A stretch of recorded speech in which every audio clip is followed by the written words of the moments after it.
Today we're going to be resuming our lesson of the holy days or the set apart days. Today we're looking at Passover or Pesach and the Feast of Matzah together. So as usual, let's turn to Leviticus chapter 23, this time verses 4 through 8. These are the appointed times of God, set apart gatherings which you are to proclaim at their appointed times. In the first new moon, on the 14th day of the new moon, between the evenings, is the Pesach to God. And on the 15th day of this new moon is the festival of Matzah to God. 7 days you eat unleavened bread. On the first day you have a set apart gathering, you do no servile work. And you shall bring an offering made by fire to God for 7 days. On the 7th day is a set apart gathering, you do no servile work. The Passover and the Feast of Matzah is probably the most famous of all the feasts. The story of the Exodus is deeply permeated in our culture. It's a fantastic reminder of God's love. The Feast of Matzah is a time to cleanse out all the badness in our lives and welcome in the new. And the Passover is the time to remember when God saved the earth and his son saved the earth, and it has indicators for what the future might hold. It's fantastically rich, and I can't wait to get into it. So let's get started. So we need to look at the historical event of the Exodus to understand the Passover. So we're going to read the entirety of Exodus 12 and 13. And God spoke to Moses and Aaron in the land of Egypt, saying, "This new moon is the beginning of new moons for you. It is the first new moon of the year for you. Speak to all the congregation of Israel, saying, on the 10th day of this new moon, each one of them is to take for himself a lamb, according to the house of his father, a lamb for a household. If the household is too small for the lamb, let him and his neighbor come next to his house, take it according to the number of beings, according to each man's need. You make your count for the lamb. Let the lamb be a perfect one, a year-old male. Take it from the sheep or from the goats. And you shall keep it until the 14th day of the same new moon. Then all the assembly of the congregation of Israel shall slay it between the evenings. And they shall take some of the blood and put it on the 2 doorposts and on the lintel of the houses where they eat it. And they shall eat the flesh on that night, roasted in fire. With unleavened bread and with bitter herbs they shall eat it. Do not eat it raw, nor boiled at all with water, but roast it in fire, its head with its legs and its inward parts. And do not leave of it until morning. And what remains of it until morning you are to burn with fire. This is how you eat it: your loins girded, your sandals on your feet, and your staff in your hand. And you shall eat it in haste. It's the Pesach of God. And I shall pass through the land of Egypt on that night, and shall strike down all the firstborn in the land of Egypt, both man and beast. And on all the mighty ones of Egypt I shall execute judgment. I am God. And the blood shall be a sign for you on the houses where you are. When I see the blood, I shall pass over you, and let the plague not come on you to destroy you when I strike the land of Egypt. And this day shall become to you a remembrance, and you shall celebrate it as a festival of God throughout your generations. Celebrate it as a festival, an everlasting law. 7 days you shall eat unleavened bread. Indeed, on the first day you cause leaven to cease from your houses. For whoever eats leavened bread from the first day unto the 7th day, that person shall be cut off from Israel. And on the first day is a set-apart gathering, and on the 7th day you have a set-apart gathering. No work at all is done on them.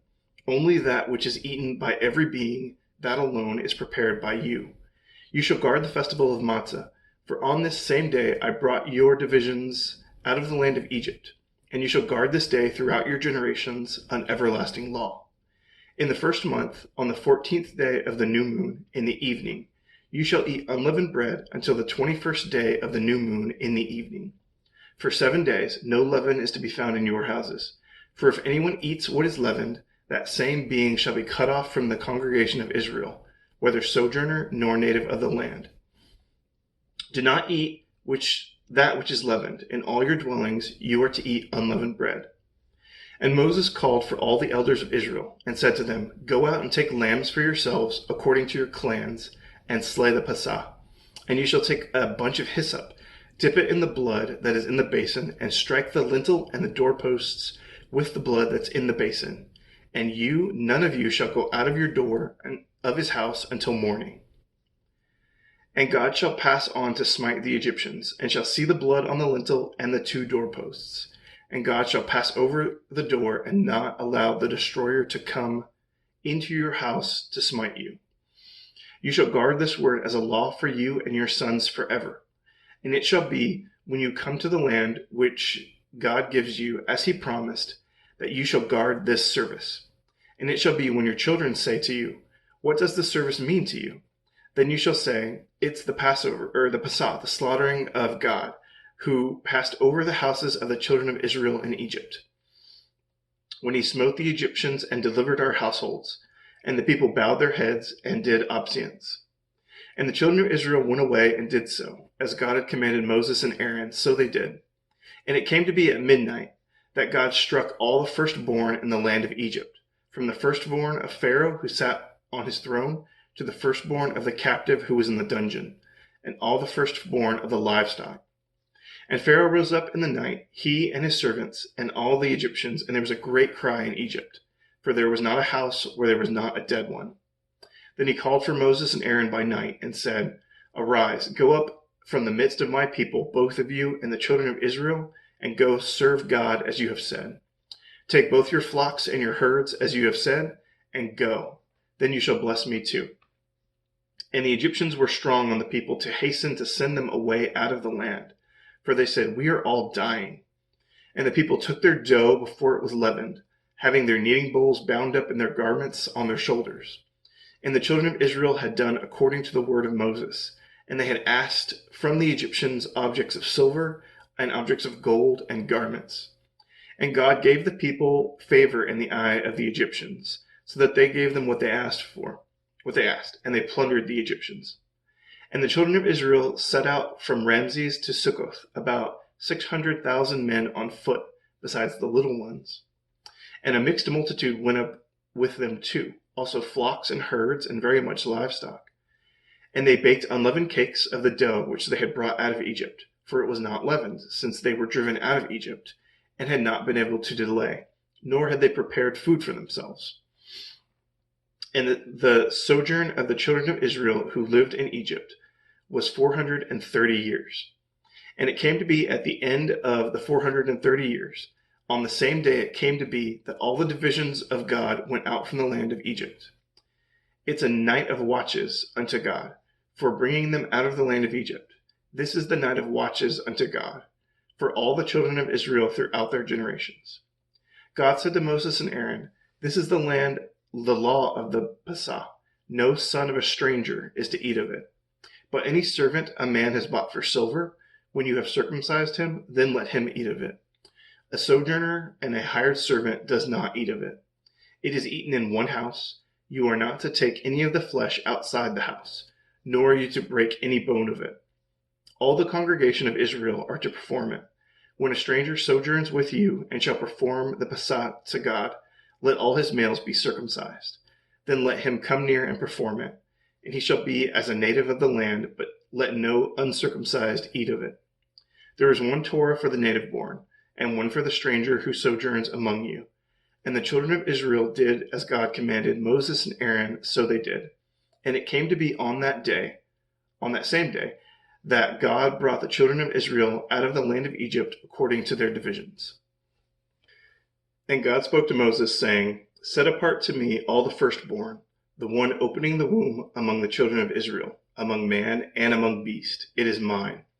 And Moses said to the people, remember this day in which you went out of Egypt, out of the house of slavery, for by strength of a hand God brought you out of this place, and whatever is leavened shall not be eaten. Today you are going out in the new moon of Abib.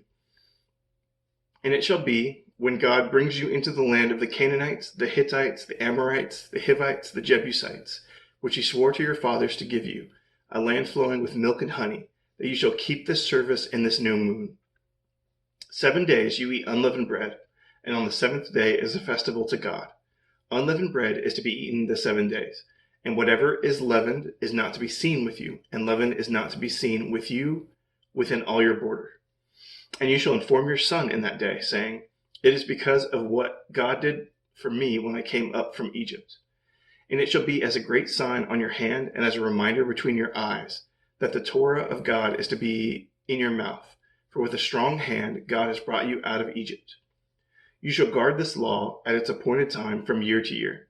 And it shall be when God brings you out of the land of the Canaanites, into the land of the Canaanites, as he swore to you and your fathers, and gives to you. You shall give over to God every one opening the womb, and every firstborn that comes from your livestock, the males belonging to God. But every firstborn of a donkey you are to ransom with a lamb, and if you do not ransom it, you shall break its neck. And every firstborn of man among your sons you are to ransom. And it shall be when your son asks you in time to come, saying, what is this? You shall say to him, by the strength of the hand of God brought us out of Egypt, out of the house of bondage. And it came to be when Pharaoh was too hardened to let us go, that God killed every firstborn in the land of Egypt, both the firstborn of man and the firstborn of beast. Therefore I am slaughtering to God every male that opens the womb, but every firstborn of my sons I ransom. And it shall be as a sign on your hand and as a frontlets between your eyes, for by strength of hand God brought us out of the land of Egypt. And it came to be when Pharaoh had let the people go, that Elohim did not lead them by the way of the land of the Philistines, though that was nearer, for Elohim said, lest the people regret when they see fighting and return to Egypt. So Elohim led the people around by the way of the wilderness, by the sea of reeds. And the children of Israel went up in fives from the land of Egypt. Moses took the bones of Joseph with him, for he certainly made the children of Israel swear, saying, Elohim shall certainly visit you, and you shall bring my bones from here with you. And they departed from Succoth and camped in Etham, at the edge of the wilderness. And God went before them by day in a column of cloud to lead the way, and by night in a column of fire to give them light, so as to go by day and night. The column of cloud did not cease by day, nor the column of fire by night before the people. The Passover, or the 10th plague, was the culmination of this struggle that Israel and the Egyptians were having. And finally, God had had enough of Pharaoh's hardness of heart and decided to kill all of the firstborn in the entire land of Egypt. And the only thing that kept the Israelites safe was the blood of a lamb painted on the doorpost of their houses. They were required to eat the flesh of the lamb and be dressed to go with their shoes on and their belongings packed. And part of the reason that they're required to eat unleavened bread, was because it's travel food and it can be baked quickly and with little complicated cooking machinery. It just requires a pan. So you can see everything revolving around the Passover is about it's time to get up and go, because Israel has been in slavery too long and it's time to leave. Also, since God didn't kill the firstborn of the Israelites, he requires the firstborn to be dedicated to him. This is people and animals and livestock as well. The Passover and the Exodus is definitely something to be remembered, which is kind of the whole purpose of this feast, is so that our future generations don't forget what God did for Israel. A lot of the commandments around Passover revolve around the temple. So let's take a minute and take a look at what was required at the temple. Let's turn to Numbers chapter 28, verses 16 through 25. And in the first new moon, on the 14th day, is the Matzah of God. On the 15th day of this new moon is a festival. For 7 days unleavened bread is eaten. On the first day, as a set-apart gathering, you do no servile work. You shall bring near an offering made by fire as an ascending offering to God. 2 young bulls, 1 ram, and 7 lambs a year old. Perfect ones they are for you. In their grain offering, fine flour mixed with oil. Prepare 3/10 of an ephah for a bull, 2/10 for a ram. Prepare 1/10 of an ephah for each of the 7 lambs, and 1 goat as a sin offering to make atonement for you. Prepare these beside the ascending offering of the morning, for which is for a continual ascending offering. According to these, you are to prepare the food of the offering made by fire daily for 7 days, as a sweet fragrance to God. It's prepared besides the continual ascending offering and its drink offering. And on the seventh day, you have a set-apart gathering. You do no servile work. Let's also take a look at Numbers chapter 9, verses 1 through 14. And God spoke to Moses in the wilderness of Sinai, in the first new moon of the second year after they had come out of the land of Egypt, saying, Now let the children of Israel perform the Passover at its appointed time. On the 14th day of this new moon, between the evenings, perform it at its appointed time. According to all its laws and right rulings, you perform it. And Moses spoke to the children of Israel to perform the Passover. So they performed the Passover on the 14th day of the first new moon between the evenings in the wilderness of Sinai, according to all that God commanded Moses. So the children of Israel did. But there were men who were defiled for a being of a man, so that they were not able to perform the Passover on that day. So they came before Moses and Aaron that day. And those men said to him, We are defiled for the being of a man. Why are we withheld from bringing near the offering of God at its appointed time among the children of Israel? And Moses said to them, Wait, let me hear what God commands concerning you. And God spoke to Moses, saying, Speak to the children of Israel, saying, When any male of you or your generations is unclean for a being, or is far away on a journey, he shall still perform the Passover of God. On the 14th day of the second new moon, between the evenings, they perform it. With unleavened bread and bitter herbs they eat it. They do not leave of it until the morning, and they do not break a bone of it. According to all the laws of the Passover, they perform it. But the man who is clean and is not on a journey and has failed to perform the Passover, that same being shall be cut off from among his people, because he did not bring the offering of God at its appointed time. That man bears his sin. When a stranger sojourns among you, then he shall perform the Passover of God. He shall do so according to the law of the Passover and according to its right ruling. So you can see quite a few sacrifices were required at the temple during Passover. And strangely, this is the only feast where we're allowed to do a do-over. It says that there were men in Israel who weren't able to do the Passover because they were either unclean or they were away from the congregation. And we're actually allowed to do a Passover 1 month later in case we miss it. Very interesting. And I guess that sort of shows how important this feast is to God that we do it, because he gives us 2 chances to do it. So obviously we don't have the temple today. So let's take a look at some things that our Jewish brothers do. You could call this oral Torah or mitzvah or the Talmud, basically Jewish traditions that are not equal to the law, but they can be helpful in interpreting the law. For the meal of Passover, Jews do something called a Seder meal. Seder means order in Hebrew, and which is very fitting because the Seder meal is essentially a series of steps that sort of is their attempt to cover all of the commandments that are given over Passover. So let's go through the order one by one and we'll talk about them. So first, Jews eat the Seder meal reclining because the Exodus is done and over with. Therefore, they don't need to eat it with their shoes on and their walking staff in their hand ready to go. Because the Exodus is done, they eat it in a relaxed position. There are 4 cups of wine that are drunk during the Seder meal. The first cup of wine, they say the Kiddush, which is a prayer for the wine and for the holy day. Next, there's a ceremonial hand washing. Then they will eat vegetables dipped in salt water. The vegetables represent the coming spring and the fruit and vegetables that will be coming soon. And the salt water represents the tears of the Hebrews while they were in slavery. Next, 3 pieces of matzah or flatbread are taken out.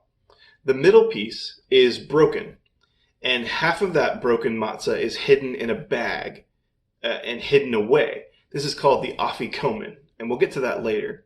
The other half of that broken piece represents the slave rations, while Israel were working for the Egyptians. Next, a child asks the 4 questions. Why do we eat unleavened bread? Why do we eat the bitter herb? Why do we dip our herbs? And why do we recline? Remember, part of the commandment of Passover is that we're supposed to teach our children. So this is kind of a way to get the children involved so that, they're paying attention and listening. Next, they reflect on the 4 types of children: the wise child, the foolish child, the wicked child, and the child that doesn't know what to ask. Then the Exodus story is told to the children at the meal. Again, we're commanded to pass on the story to our children. Next, the second cup of wine is poured. They're to dip their finger in the wine and drip 10 drops of wine on their plate. This is to represent the 10 plagues of Egypt. And then the second cup of wine is drunk. Afterwards, there's another hand washing, and then another blessing is said over the meal. Next, the matzah is raised, and 2 blessings are recited: the motzi and the mitzvah. And then the matzah is eaten. Next, the bitter herb is eaten. Remember, we are required to eat bitter herbs. Next, the bitter herb is eaten. That is a commandment in the scripture. We are to eat bitter herbs. And that's followed with something called charoset, which is sort of an apple mixture that's sort of sweet. It's meant to represent the mortar between the bricks that the slaves of Israel had to make for the Egyptians.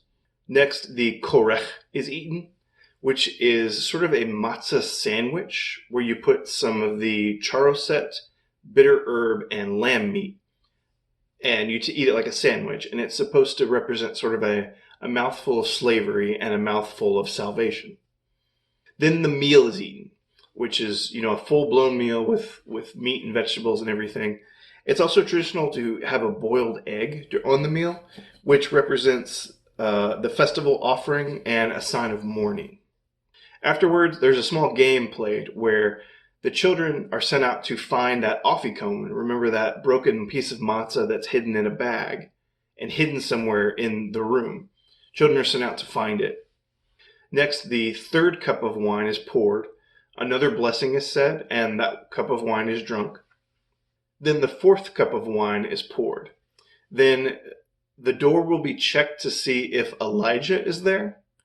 Remember, it's prophesied that Elijah will come before the Messiah comes. So Jews check the door for Elijah to see if he's come yet.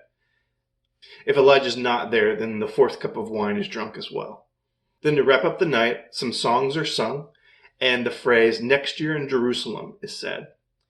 And lastly, Jews stay up all night and keep watch, as again, that's commanded in the scriptures. That was a very light, basic covering of what a Seder meal is. I'm sure you can find other resources that go much deeper in depth. But you can see it is a way to keep what is commanded in Scripture. Obviously, there are some things added, some more Jewish traditions and laws. But it is a good way to sort of stick to what we are commanded to do. And it's a nice way of keeping things in order, hence the word Seder.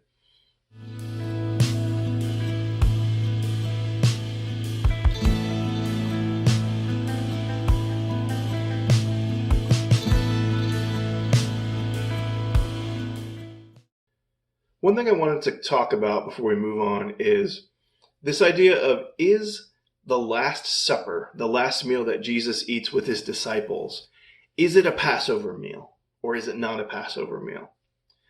I've looked into this a lot and I don't know. I can't figure out which one it is. I see evidence for both sides, and I'm very curious what you think. Again, this is kind of what the comments are for. I want this to kind of be a debate, not just me talking at you. But I kind of wish it were, because it gives us a good idea of what Passover should look like. And it would be very helpful for maybe what we should do today. But I'm not 100% convinced that it is a Passover meal. So maybe you can help me figure that out, or maybe you can just decide for yourself and your family. But let's go ahead and read the account of Jesus' last meal and maybe it'll give us some clues as to what's going on. Let's turn to Luke chapter 22, starting in verse 14. And when the hour had come, he sat down, and the 12 emissaries with him. And he said to them, With desire I have desired to eat this Passover with you before my suffering. For I say to you, I shall certainly not eat of it again until it is filled in the reign of Elohim. And taking the cup, giving thanks, he said, Take this and divide it among yourselves. For I say to you, I shall certainly not drink of the fruit of the vine until the reign of Elohim comes. And taking bread, giving thanks, he broke it and gave it to them, saying, This is my body, which is given for you. Do this in remembrance of me. Likewise the cup also, after supper, saying, This cup is the renewed covenant in my blood, which is shed for you. But see, the hand of him delivering me up is with me on the table. For indeed the Son of Adam goes as it has been decreed. But woe to that man by whom he is delivered up. And they began to ask among themselves, which of them it could be who was about to do this. I'm going to skip ahead to verse 39. And coming out, he went to the Mount of Olives, according to usage, and his taught ones also followed him.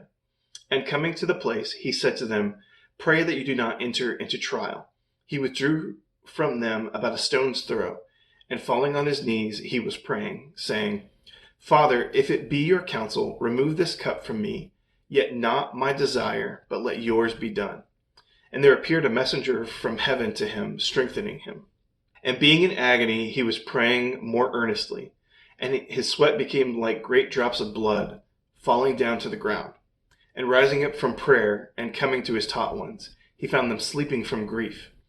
And he said to them, Why do you sleep? Rise and pray, lest you enter into trial. So as you can see, there's a lot going on here. Some things point that it might be a Passover. Some things point that it might not be a Passover meal.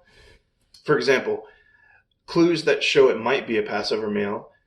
Jesus says, I've longed to eat this Passover meal with you.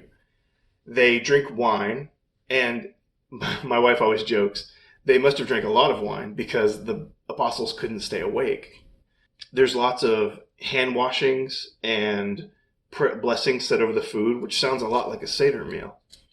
However, there are clues that show it's not a Passover meal too. One clue is in the Greek, the word bread that's used here is not unleavened bread. It's the word for general bread. So it could be unleavened, but why wouldn't you use the specific word for unleavened bread? Also, they get up and leave the building they're in, which Jews say is against the laws of the Passover. Also, the Pharisees and the Sadducees, the religious elite, they're out and about as well. So that kind of gives you a clue as to maybe this isn't a Passover meal. Again, I don't know. I've really been looking into this for a long time, and I can't make a decision on which one it is. And I would love to know your thoughts about this. So maybe we can use this as a clue for what our Passover meal should look like, or maybe not. But it's good to know this anyway, because there are some significant connections to Jesus with the Passover that we're going to get to soon. Before we get to that, let's take a look at some verses that might be a little challenging to deal with. Let's go to Deuteronomy chapter 16, verses 5 through 7. You are not allowed to slaughter the Pesach within any of your gates, which God your Elohim gives you, but at the place where God your Elohim chooses to make his name dwell. There you slaughter the Pesach in the evening, at the going down of the sun, at the appointed time you came out of Egypt. And you shall roast and eat it in the place which God your Elohim chooses. And in the morning you shall turn and go to your tents. So this is odd. We're forbidden to do the Passover except in the place where God makes his name dwell, which I think we can safely assume that is Jerusalem. So does that mean we have to be in Jerusalem to do the Passover? This is one of those times where it's my personal opinion. I leave it to you and your family to decide what you do. But we are going to do the Passover. It might not be the official Passover, but we're going to do as close to a Passover feast as we can. I believe that we are commanded to remember the Exodus and teach things to our children. And I think the feast is part of that teaching. And, right now we're not even allowed to go to Israel, much less have the Passover there. So we're going to accept the fact that we're in captivity right now, and we're going to do the best we can with what we've got. So we are going to try to do the Passover as close as we can without actually being in Jerusalem. Another challenging verse is Exodus chapter 12, verse 48. And when a stranger sojourns with you and shall perform the Pesach to God, let all his males be circumcised, and then let him come near and perform it, and he shall be as a native of the land, but let no uncircumcised eat of it.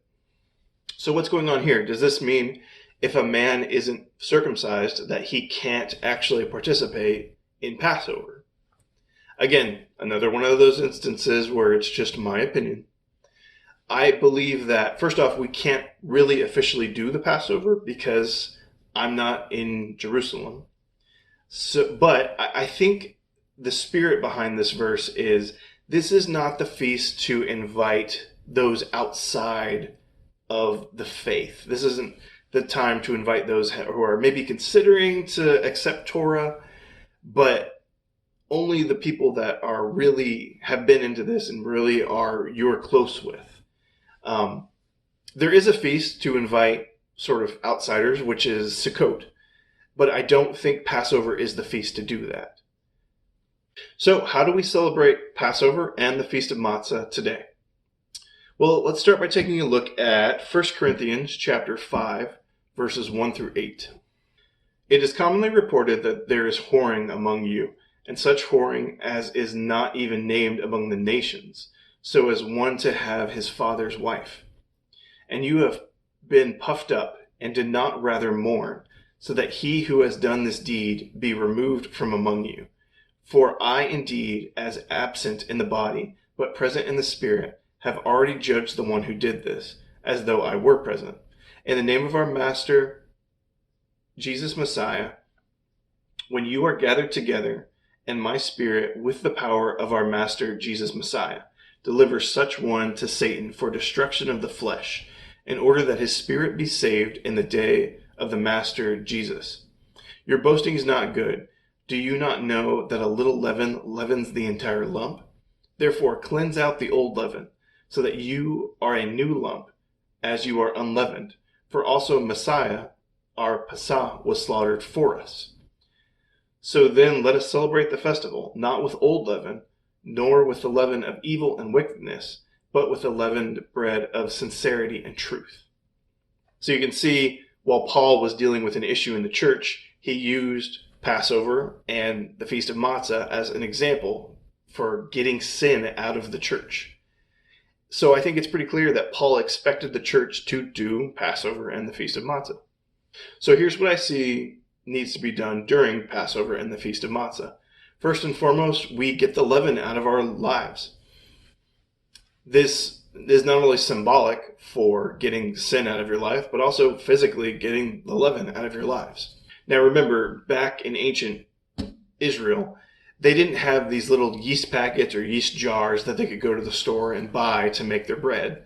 They had to create what's called a sourdough, which is a mixture of water and flour that you mix and feed on a daily basis to sort of encourage wild yeast to grow inside a small batch of dough. Then you take a little bit of that dough and you put it in fresh dough and you mix it, and you know the saying, a little leaven leavens the whole lump. That's how you get your yeast. So they would have thrown their sourdoughs away at the beginning of Passover. So if you have sourdough, throw your sourdough away. But also I do think we need to get rid of those little yeast packets and yeast jars. A lot of people wonder if things like baking soda is considered leavening. That's, again, up for you and your family to decide. We don't generally throw away baking soda because I don't believe it's actually leavening. I think it's basically yeast products. Also, we are commanded to eat a feast on Passover with meat roasted with fire and wine or fruit of the vine and bitter herbs. And it is supposed to be a feast. We are supposed to eat and not have leftovers the next day. All leftovers need to be destroyed or thrown out. I also think it is important to teach the children in the setting about the Exodus story and about why we do the Passover and why we do the Feast of Matzah. We are commanded to pass on what we know to our future generations. We're also commanded to keep watch all night. Now, I know not everyone has the capacity to do this, but I think if you're in a place, it's a good thing to do, to stay up and watch for, Jesus' return someday. Also, I think it's a great time to take the Lord's Supper. Jesus commands, take this bread and this fruit of the vine and remember him. And some congregations only do it once a year on Passover. And I think this is really the feast to remember his sacrifice for us.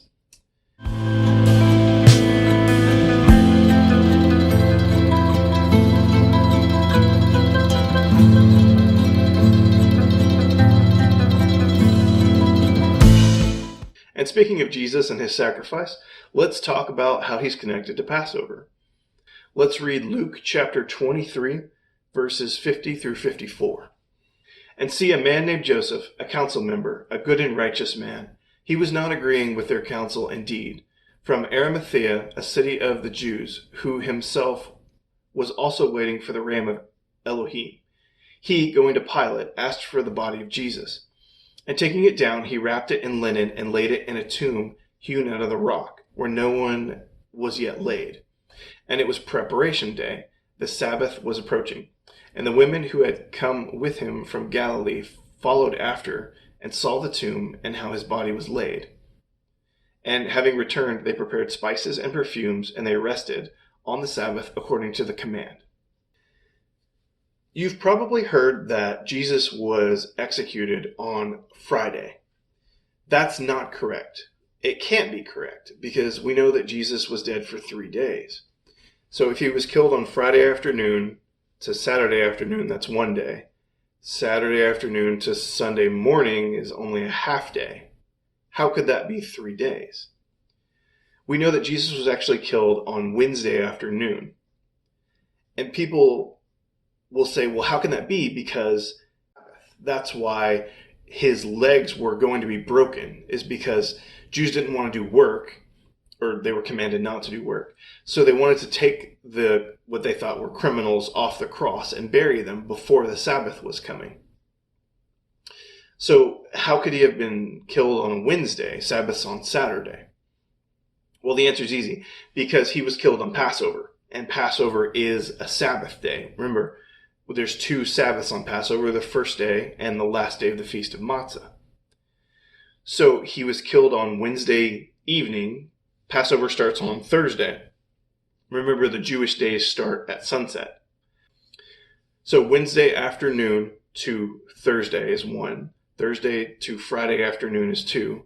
Friday afternoon to Saturday afternoon is 3. He was resurrected sometime Saturday afternoon to Sunday morning. He was dead 3 days. And this is why it's important to know our holy days, because now we know that Jesus wasn't killed on a Friday, he was killed on a Wednesday afternoon. And we know that he was killed during Passover. Again and again and again in the New Testament, he is called the Passover lamb, because the one lamb that is sacrificed in the temple is done on the afternoon before the Passover. It's called the preparation day. Remember, it says to slaughter the lamb between the evenings, and the leftovers are not to be left until the next day. So the lamb was slaughtered the afternoon before Passover. The meal was eaten after the sun went down, which was the start of Passover. And then the leftovers were to be gotten rid of before the sun rose the next day. So Jesus was executed right at the time the Passover lamb would have been sacrificed, which is huge. And it really makes it clear that he was the sacrificial lamb to end all sacrifices. In case that's not clear enough, let's take a look at Zechariah chapter 9, verse 9. Rejoice greatly, O daughter of Zion. Shout, O daughter of Jerusalem. See, your sovereign is coming to you. He is righteousness and endowed with deliverance, humble and riding on a donkey, a colt, the foal of a donkey. Remember, what animal did Jesus ride into Jerusalem on? A donkey. And remember that verse from 1 Corinthians that we read earlier, where Paul again drives home the fact that Jesus was the Passover lamb. It's super clear that his death on Passover had great significance.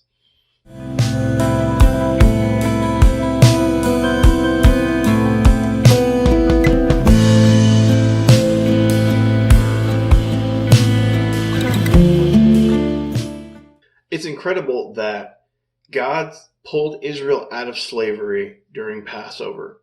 It's even more incredible that Jesus gave up his life to save our souls during Passover. And yet, I think there might be another event happening in the future on Passover. Let's take a look at the prophetic implications of Passover. So remember in Exodus, it says, eat your Passover meal ready to go. Have your shoes on, have your staff in your hand, gird your loins, which basically is a way of sort of tying your clothes so that you're ready for travel. But Jews say we should eat in a relaxed state. We should be reclining. We should be resting because the Exodus has already happened. I disagree. I think we should be eating the meal in a state ready to go. And I'll tell you why. There are multiple times throughout the scripture where there is a prophecy of this event called the second Exodus or the greater Exodus. There's multiple instances where God says, I will scatter my people throughout the land, but I will gather them back home. Let's read one instance. Let's go to Jeremiah chapter 16, starting in verse 12. And you have done more evil than your fathers. For look, each one walks according to the stubbornness of his own evil heart without listening to me.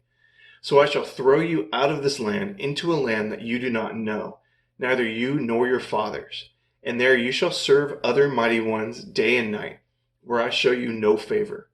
Therefore see, the days are coming, declares God, when it is no longer said, God lives who brought up the children of Israel from the land of Egypt. But God lives who brought up the children of Israel from the lands of the north, from all the lands where he had driven them. For I shall bring them back to their land which I gave their fathers. Jeremiah prophesies that not only will we be returned to Jerusalem in a second Exodus, but the Exodus will be so great that the first Exodus won't be remembered. The first Exodus, the one where 10 plagues nearly destroyed Egypt. The firstborn of every household was killed. The Red Sea opened up to let an entire nation through. They were led by a pillar of cloud and a pillar of fire. They met God on the top of a mountain when he gave them the commandments of their land. They wandered for 40 years, finally made it to the land, and took it over with the strength and miracles that God sent with them.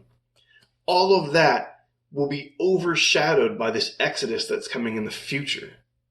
So while Passover is a great time to look backwards and say, thank you for taking Israel out of slavery, and thank you for saving us from our sins, it's also a time to look forward.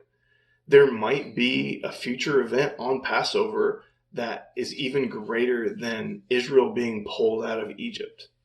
And maybe we'll be alive to see that day. It'll definitely be something to behold. So that's it for Passover and the Feast of Matzah. I hope you got something out of it. I hope it was helpful. Again, I don't want this to be me just talking at you. I'd like it to be a discussion. Was there something that I missed? Was there something that you'd like to expound upon? I'd love to hear it in the comments. Let me know what you and your family do for Passover and for Feast of Matzah. And if you have any good matzah recipes, I'm always looking for more. Next lesson will be the last one in the series. It's Shabbat, or the Sabbath. I hope to see you then.